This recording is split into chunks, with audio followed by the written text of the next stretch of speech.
नमस्कार, स्वागत है आपका डिजिटल पॉइंट जीके में। तो हम लोग पढ़ रहे थे भारत का इतिहास, जो कि 3 चरणों में है: प्राचीन भारत, मध्यकालीन भारत और मॉडर्न, यानी कि आप कहें तो आधुनिक भारत का इतिहास।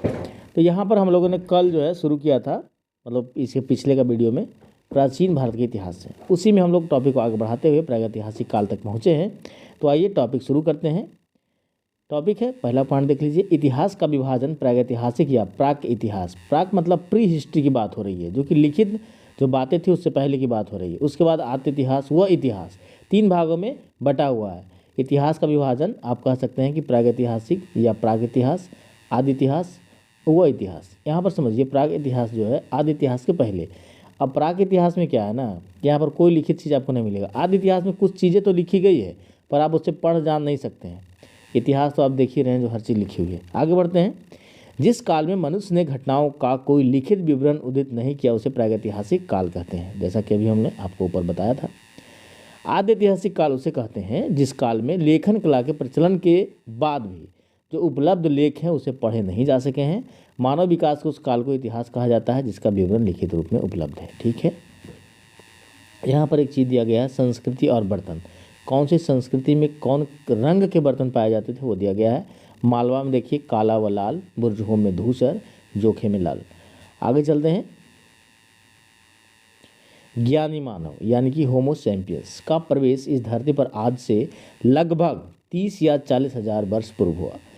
नेक्स्ट पॉइंट है, पूर्व पाषाण युग या पूरा पाषाण काल के मानव की जीविका का मुख्य आधार शिकार था। शिकार पूरा पाषाण काल में आदि मानव के मनोरंजन के भी साधन थे। आग का आविष्कार की बात करते हैं। देखिए, प्रश्न पूछा जाता है तो याद रखिएगा कि आग का जो आविष्कार हुआ वो पूरा पाषाण काल, और पहिए का जो होता है उसके बाद, यानी कि नवपाषाण काल में। ठीक, मनुष्य में अस्थायी निवास की प्रवृत्ति नवपाषाण काल में हुई। देखिए, अस्थायी प्रवृत्ति इसलिए हुई कि पहले लोग घूम घूम कर फल या फिर जानवर को मारकर खाते थे। अब नवपाषाण में अस्थायी होने का सबसे बड़ा रीज़न है खेती प्रारंभ हो जाना, या फिर वहाँ पर अस्थायी भोजन मिलने की साधन कब होगा, जब हर मौसम में आपको कुछ खाने की व्यवस्था हो। तो इसी से यहाँ पर नवपाषाण काल में मनुष्य जो था वो अस्थायी निवास करना प्रारंभ किया, क्योंकि उसे भोजन की कमी नहीं होने लगी। तो घूमने से अच्छा वो एक जगह पर रहना प्रारंभ किया। तथा उसने सबसे पहले कौन जानवर, तो कुत्ता को पालतू बनाया। मनुष्य ने सर्वप्रथम तांबा धातु का प्रयोग किया।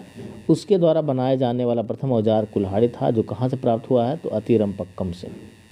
आगे है कि कृषि का आविष्कार नवपाषाण काल में हुआ। ये भी इंपॉर्टेंट है, याद रखिएगा। प्रागैतिहासिक काल में जो है उत्पादक स्थल मेहरगढ़ पश्चिमी बलूचिस्तान में अवस्थित है। कृषि के लिए अपनाई गई सबसे प्राचीन फसल गेहूँ, जो कि पहली फसल है, एवं जौ थी, जो केवल मानव द्वारा सर्वप्रथम प्रयुक्त अनाज चावल था। यहाँ पर ध्यान दीजिएगा, कहा जा रहा है कि कृषि के लिए जो खेती के लिए जो अपनाई गई थी वो सबसे प्राचीन फसल गेहूँ थी और जौ, लेकिन मानव द्वारा सर्वप्रथम प्रयुक्त अनाज। देखिए, गेहूं और जौ की खेती की गई, लेकिन अनाज पहले से या नेचुरल कहीं से मिल गया। ठीक है, तो उपयोग की बात है तो चावल, लेकिन खेती की बात होगी तो गेहूं और जौ होगी, याद रखिएगा। कृषि का प्रथम उदाहरण मेहरगढ़ से प्राप्त हुआ है।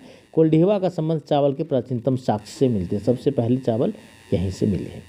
आगे का पॉइंट है, भारत में पूर्व प्रस्तर युग के अधिकांश औजार स्फटिक यानी कि पत्थर के बने थे। रॉबर्ट ब्रूस फूड पहले व्यक्ति थे जिन्होंने 1863 में भारत में पुरापाषाण कालीन औजारों की खोज की। पल्लावरम नामक स्थान पर प्रथम भारतीय पुरापाषाण कलाकृति की खोज हुई थी। भारत में मध्यपाषाण काल के विषय में जानकारी सर्वप्रथम 1867 में हुई, जब C.L. कार्लाइल ने बिंद क्षेत्र में लघु पाषाणोत्करण खोज निकाले। भारत में मानव अस्थिपंजर मध्यपाषाण काल से सर्वप्रथम होने लगता है। भारत में नवपाषाण कालीन सभ्यता का प्रारंभ ईसा पूर्व 4000 के लगभग हुआ है। ठीक है, भारत का सबसे प्राचीन नगर की बात करते हैं तो मोहनजोदड़ो था। सिंधी भाषा में इसका अर्थ मृतकों का टीला होता है। असम का श्वेत भ्रू गिबन भारत में पाए जाने वाला एकमात्र मानवाब कपि है। इनाम गांव ताम्र पाषाण युग की एक बड़ी बस्ती थी। इसका संबंध जौरवी संस्कृति से है। भारत में शिवालिक की पहाड़ी से जीवाश्म का प्रमाण मिलता है। वर्ष 1867-68 में पहली बार भारत में शैलचित्रों की खोज आर्कीबोल्ड कार्लाइल ने की थी। आगे है भीमबेटका, यानी कि भीमबेटका गुफा पूरा पाषाणिक आवासीय पुरास्थल है। यह आदि मानव द्वारा बनाए गए शैलचित्रों और शैलाश्रयों के लिए प्रसिद्ध है। इन चित्रों को पुरापाषाण काल से मध्य पाषाण काल के समय का माना जाता है। ये चित्र भारतीय उपमहाद्वीप में मानव जीवन के प्राचीनतम चिन्ह है। यह मध्य प्रदेश के रायसेन जिले में स्थित है। इसकी खोज वर्ष 1957 में डॉक्टर विष्णु श्रीधर वाकनकर द्वारा की गई थी। भीमबेटका क्षेत्र को भारतीय पुरातत्व सर्वेक्षण भोपाल मंडल ने अगस्त 1990 में राष्ट्रीय महत्व का स्थल को, ये देखिए इंपॉर्टेंट है, ठीक है। खासकर किसके लिए इम्पोर्टेंट है तो याद रखिएगा कि ये जो है आपको MPPCS वगैरह के लिए ज़्यादा इंपॉर्टेंट है, ठीक है, क्योंकि ये चीज़ वहाँ पूछ सकती है। इसके बाद जुलाई 2003 में, अब ये जो हो गया पूरे ही एग्जाम के लिए भैया हो गया कि यहाँ पर जो यूनेस्को में था भीमबेटका जो था वो कब शामिल किया गया था, तो यूनेस्को के विश्व धरोहर में उसे 2003 में शामिल किया गया, याद रखिएगा। भारत में मनुष्य संबंधी सबसे पहला प्रमाण नर्मदा घाटी में मिलता है। भारतीय नागरिक सेवा के अधिकारी रिजले प्रथम व्यक्ति थे जिन्होंने प्रथम बार वैज्ञानिक आधार पर भारत की जनसंख्या का प्रजाति विभेदीकरण किया। याद रखिए किसने किया, तो रिजले ने किया प्रजाति विभेदीकरण। अब आता है बहुत ही इंपॉर्टेंट टॉपिक, सिंधु सभ्यता।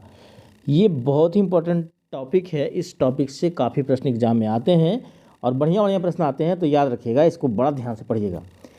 देखिए, रेडियो कार्बन यानी कि C14 जैसी नवीन विश्लेषण पद्धति द्वारा सिंधु सभ्यता की सर्वमान्य तिथि 2400 ईस्वी पूर्व से लेकर 1700 ईसा पूर्व मानी गई है। इसका विस्तार की बात करते हैं तो ये त्रिभुजाकार है। क्या है, त्रिभुजाकार है। तिथि निर्धारण कब, देखिए समझ लेते हैं कार्बन C14 के बारे में। तिथि निर्धारण की कार्बन C14 की खोज अमेरिका के प्रसिद्ध रसायन शास्त्री BF लीवी द्वारा 1946 ईस्वी में की गई थी। इस पद्धति में जिस पदार्थ में कार्बन 14 की मात्रा जितनी ही कम रहती है वो उतनी ही प्राचीन मानी जाती है। मतलब इसका मतलब हुआ कि धीरे धीरे कार्बन की उसमें कमी होते जाती है, उतना ही ज़्यादा वो पुराना रहेगा, ठीक है। सिंधु सभ्यता की खोज 1921 में, ये बहुत ही फेमस है, इम्पॉर्टेंट भी है, बड़े सारे एग्जाम में पूछे भी जाते हैं, राय बहादुर दयाराम साहनी जी के द्वारा किया गया। सिंधु सभ्यता को आदि ऐतिहासिक अथवा कांस्य युग में रखा जाता है। आदि ऐतिहासिक मतलब लिखा गया पर पढ़ा नहीं गया। इस सभ्यता के मुख्य निवासी द्रविड़ एवं भूमध्य सागरीय थे। सर जॉन मार्शल, जो कि भारतीय पुरातत्व सर्वेक्षण विभाग के उस समय के तत्कालीन महानिदेशक का मतलब होता है उस समय के, ने 1924 में सिंधु घाटी सभ्यता नामक एक उन्नत नगरीय सभ्यता पाए जाने की विधिवत घोषणा की। सिंधु सभ्यता के सर्वाधिक पश्चिमी पुरा स्थल, ध्यान दीजिएगा, साइड की बात हो रही है, तो सिंधु सभ्यता के सबसे पश्चिमी स्थल जो है वो दास्क नदी के किनारे है। कहाँ है, तो सुदकांगेडोर उसका जगह का नाम है, जो कि बलूचिस्तान पाकिस्तान में पड़ता है। पूर्वी स्थल की बात करते हैं तो नदी कौन सी है, तो हिंडा नदी है, हिंडा नदी के किनारे है। जगह आलमगीरपुर, जिला मेरठ, उत्तर प्रदेश है। उत्तरी की बात करते हैं तो चिनाब नदी के किनारे है। अखनूर के निकट मांदा, जो कि जम्मू कश्मीर में पड़ता है, वह दक्षिणी पूर्व स्थल की बात करते हैं तो गोदावरी नदी के किनारे दायमाबाद, जो कि जिला अहमदनगर, महाराष्ट्र में पड़ता है। सिंधु सभ्यता या सैंधव सभ्यता नगरीय सभ्यता थी। सैंधव सभ्यता से प्राप्त परिपक्व अवस्था वाले स्थलों में केवल 6 ही बड़े नगर की संज्ञा दी गई है। कौन कौन है देख लीजिएगा, मोहनजोदड़ो, हड़प्पा, गनवारीवाला, राखीगढ़ी, धौलावीरा और कालीबंगन। धौलावीरा भारत में सिंधु घाटी सभ्यता की पहली साइट है जिसे यूनेस्को ने 2021 में विश्व विरासत स्थल सूची में शामिल किया। बहुत इंपॉर्टेंट, ओके। देखिए धौलावीरा में भी मतलब नहर वगैरह का भी प्रमाण मिला है, तो ये भी याद रखिएगा। स्वतंत्रता प्राप्ति पश्चात हड़प्पा संस्कृति के सर्वाधिक स्थल गुजरात में खोजे गए हैं। नोट में देख ले क्या दिया गया, सिंधु घाटी सभ्यता का सबसे बड़ा स्थल मोहनजोदड़ो है, जबकि भारत की यदि बात करते हैं तो राखीगढ़ी है, घग्गर नदी के किनारे, हरियाणा में पड़ता है, जो हरियाणा के हिसार जिला में स्थित है। इसकी खोज 1963 ईस्वी में सूरज भान ने की थी। इंपॉर्टेंट है, याद रखिएगा। लोथल एवं सुदकोटदा सिंधु सभ्यता का बंदरगाह था। जूते हुए खेत और नक्काशीदार ईंटों के प्रयोग का साक्ष्य कहाँ मिलता है, तो कालीबंगन से प्राप्त होता है। आगे देखते हैं, मोहनजोदड़ो से प्राप्त स्नानागार संभवतः सैंधव सभ्यता की सबसे लंबी बड़ी इमारत है, जिसके मध्य स्थित स्नान कुंड 11.88 मीटर लंबा, 7.01 मीटर चौड़ा और 2.4 मीटर गहरा। हालांकि देखिए ये कभी नहीं पूछेगा, मेजरमेंट आज तक कहीं पूछा नहीं है, तो उससे ज़्यादा ये मतलब नहीं है। अग्निकुंड यज्ञ वेदी, जो कि जिसमें देखते हैं वो कि अग्निकुंड टाइप का बना के जिसमें यज्ञ होता है उसे यज्ञ वेदी कहते हैं, जो कहाँ कहाँ मिला है, तो लोथल एवं कालीबंगन से प्राप्त हुआ है। मोहनजोदड़ो से प्राप्त एक सील पर 3 मुख वाले देवता, जिन्हें पशुपतिनाथ की दर्जा भी दिया जाता है, की मूर्ति मिली है। उनके चारों ओर हाथी, गैंडा, चीता एवं भैंसा विराजमान है। ये जरूर याद रखिएगा, चारों ये जानवर वाला पूछता है तो बहुत सारे लोग कन्फ्यूज आ जाते हैं। कौन कौन जानवर है, चारों ओर हाथी है, गैंडा है, दो एक तरह का जानवर है, एक चीता है और एक भैंसा है, ठीक है, याद रखिएगा, बहुत इंपॉर्टेंट है। मोहनजोदड़ो से नर्तकी की एक कांस्य मूर्ति मिली है। हड़प्पा की मोहरों पर सबसे अधिक श्रृंगी पशु का अंकन मिलता है। यहाँ से प्राप्त एक आयताकार मोहर में स्त्री के गर्भ से निकलता पौधा को दिखाया गया है। मनके बनाने के कारखाने कहाँ थे? लोथल और चंद्रों में थे। सिंधु सभ्यता की लिपि की बात करते हैं तो भाव चित्रात्मक है, चित्र जैसा मतलब लिखा गया है। यह लिपि दाईं से बाईं, कैसे मतलब इधर से इधर नहीं, ऐसे दाईं इधर है, इधर से ऐसे लिखी जाती है, ठीक है। जब अभिलेख एक से अधिक पंक्तियाँ का होता था तो पहली पंक्ति दाईं से बाईं ऐसे हुआ, ठीक। अब अगला जो होगा वो कैसे हो जाएगा? बाईं से दाईं, इस तरह से, ठीक है, क्लियर। और दूसरी बाईं से दाईं की ओर लिखी जाते थे। लेखन कला की उचित प्रणाली विकसित करने वाली पहली सभ्यता सुमेरिया की सभ्यता थी। सिंधु सभ्यता के लोगों ने नगरों तथा घरों के विन्यास के लिए ग्रिड पद्धति अपनाई। आगे है, यहाँ पर देख लीजिएगा कि कौन सी जगह को किसने खोजा और कौन सी नदी पर है, ठीक है। तो कम से कम नदी आप जरूर देख लीजिए कौन से जिला में पड़ता है, ध्यान दीजिएगा। हड़प्पा जो है आपको रावी नदी के किनारे है, ठीक है। अब इसका स्थिति देखिए क्या है, तो पाकिस्तान के पंजाब प्रांत का साहिवाल जिला है। खोज की बात करते हैं तो 19 में दयाराम साहनी जी के द्वारा, 1926 में माधव स्वरूप वत्स के द्वारा और 46 में व्हीलर के द्वारा। मोहनजोदड़ो की बात करते हैं तो ये सिंधु नदी के किनारे है। पाकिस्तान के सिंध प्रांत का लरकाना जिला में पड़ता है। राखलदास बनर्जी ने 1922 में, माइके ने 1927 में और व्हीलर ने 1930 में इसकी खोज की। चंद्रों सिंधु नदी के किनारे है। सिंध प्रांत पाकिस्तान में नवाबशाह जिला में पड़ता है। इसकी खोज 1925 में माइके और 1931 में MG मजूमदार ने किया। कालीबंगन घग्गर नदी के किनारे है। राजस्थान का हनुमानगढ़ जिला में पड़ता है। अमलानंद घोष 1951 में, BB लाल और BB थापर 1961 में इसकी खोज किए थे। कुर्दीजी सिंधु नदी के किनारे है। सिंध प्रांत का खैरपुर स्थान, ये भी पाकिस्तान में पड़ता है, जिसकी खोज फजल अहमद 1953 में किए थे। रंगपुर मादर नदी के किनारे है। गुजरात का काठियावाड़ जिला में पड़ता है। रंगनाथ राव 1953-54 में इसकी खोज की थी। रोपड़ सतलज नदी के किनारे है। पंजाब का रोपड़ जिला में पड़ता है। यगदत शर्मा 1953 से 56 में इसकी खोज की थी। लोथल जो कि भोगवा नदी के किनारे है, गुजरात का अहमदाबाद जिले में पड़ता है। रंगनाथ राव के द्वारा यहाँ पर 1954 में इसकी खोज की गई थी। आलमगीरपुर हिंडन नदी के किनारे स्थित है। उत्तर प्रदेश का मेरठ जिला, यगदत शर्मा जी के द्वारा 1958 में इसकी खोज की गई थी। सुदकांगेडोर दास नदी के किनारे है। पाकिस्तान के मकरान में समुद्र तट के किनारे स्थित है। ऑर्लनस्टाइन ने 1927 में इसकी खोज की थी। बनमाली रंगोई की नदी के किनारे है। हरियाणा का हिसार जिला में पड़ता है। रविंद्र सिंह बिष्ट 1974 में इसकी खोज की थी। धौलावीरा लूनी नदी के किनारे है। गुजरात के कच्छ जिला खादिर द्वीप पर स्थित है। JP जोशी 1967-68 में, रविंद्र सिंह बिष्ट 1990-91 में इसकी खोज की थी। सोतका सादिकौर नदी के किनारे है। दक्षिणी बलूचिस्तान में पड़ता है। जॉर्डन 1962 में इसकी खोज। देखिए डेट यहाँ मायने नहीं रखता, पर हाँ मतलब जो खोज किए हैं उसे ज़रूर आप ध्यान में रखिएगा। डेट का कोई नहीं इशू है, आज तक कहीं पूछा, बहुत कम पूछा जाता है, ठीक है। हालांकि यदि आपको याद है तो अच्छी बात है। आगे का पॉइंट है, घरों के दरवाजे और खिड़कियाँ सड़क की ओर न खुलकर पीछे की ओर खुलते थे, पिछवाड़े की ओर। केवल लोथल नगर के घरों के दरवाजे मुख्य सड़क की ओर ही खुलते थे, क्योंकि देखिए वहाँ पर बंदरगाह नगर था तो ज़्यादा सामान आता था तो आपको सामने से घुसना पड़ेगा, तो इसलिए शायद रहता होगा। सिंधु सभ्यता में मुख्य फसल थी गेहूँ और जौ। सेंधावासी मिठास के लिए शहद का प्रयोग करते थे। मिट्टी से बने हल्का साच कहाँ से मिला है? तो बनमाली में इम्पोर्टेंट है। रंगपुर एवं लोथल से चावल के दाने मिले हैं, दो जगह से, याद रखिएगा। इसमें से क्या है? धान की खेती होने का प्रमाण मिलता है। चावल के प्रथम साक्ष्य लोथल से प्राप्त हुए हैं। आगे है सुतकोटदा, कालीबंगन एवं लोथल से संदवकालीन घोड़े के अस्थि पंजर मिले हैं, ठीक है, याद रखिएगा। तौल की इकाई संभवतः 16 के अनुपात में थी। सैंधव सभ्यता के लोग यातायात के लिए 2 पहिया एवं 4 पहियों वाली बैलगाड़ी या भैंसा गाड़ी का उपयोग करते थे।